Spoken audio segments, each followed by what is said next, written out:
C'est Raison de courir, un polar Avery Black, tome 2, écrit par Blake Pierce, lu par Caroline. Prologue. Il se tenait caché dans la pénombre d'une barrière de parking et regardait fixement l'immeuble en briques à 3 étages de l'autre côté de la rue. Il imagina qu'il était l'heure de dîner pour certains, une heure à laquelle des familles se rassemblaient, riaient et partageaient les histoires de la journée. Des histoires. Il persifla. Les histoires étaient pour les faibles. Le sifflotement brisa son silence. Son sifflotement.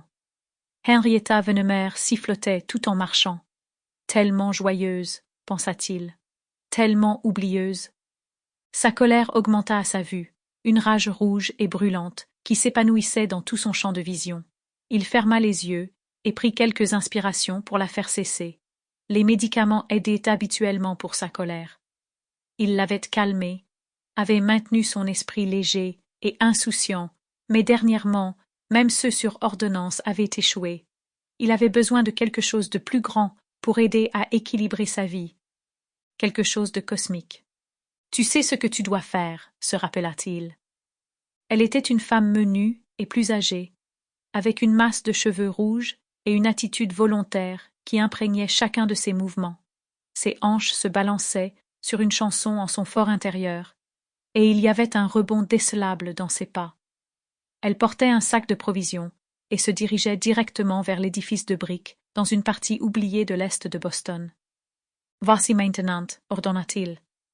Tandis qu'elle atteignait son bâtiment et cherchait ses clés, il quitta son coin et traversa la rue d'un pas tranquille. Elle ouvrit la porte et entra. Avant que la porte ne se referme, il plaça un pied dans l'interstice. La caméra qui observait le vestibule avait été désactivée plus tôt. Il avait appliqué un film de gel en spray transparent sur la lentille pour obscurcir toutes les images, et cependant donner l'illusion que la caméra paraisse en état de marche. La seconde porte du vestibule avait été mise hors d'usage, sa serrure étant assez facile à casser. Un sifflotement flottait encore sur ses lèvres, tandis qu'elle disparaissait en montant une volée de marches. Il entra dans le bâtiment pour la suivre, sans se préoccuper des gens dans la rue ou d'autres caméras qui auraient pu regarder depuis d'autres immeubles. Tout avait été étudié plus tôt, et la planification de son attaque avait été alignée avec l'univers. Le temps qu'elle atteigne le 3e étage pour déverrouiller sa porte, il était derrière elle.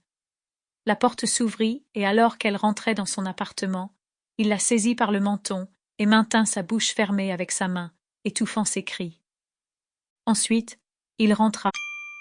Sample complete. Ready to continue?